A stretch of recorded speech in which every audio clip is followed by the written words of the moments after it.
So TAILORx was an important study for a new paradigm of biomarker-guided chemotherapy.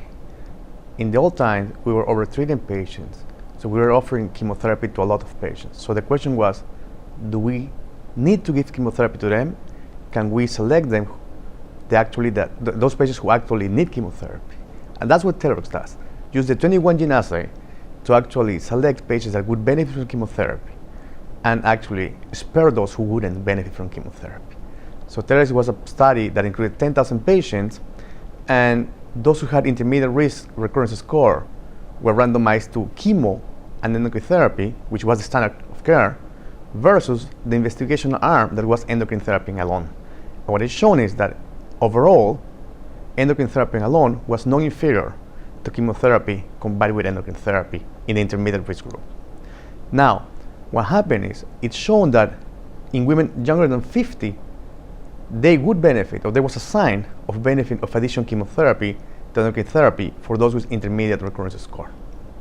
Now, recently it was added because they said, well, now we have the genomic risk, the genomic data.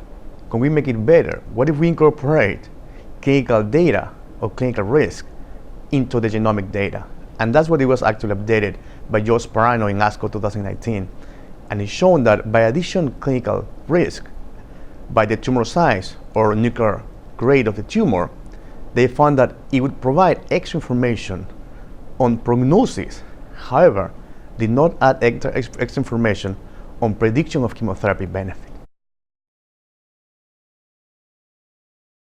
Does everybody younger than 50 needs chemotherapy? Because we are talking about a very small group of them that actually benefit from chemotherapy.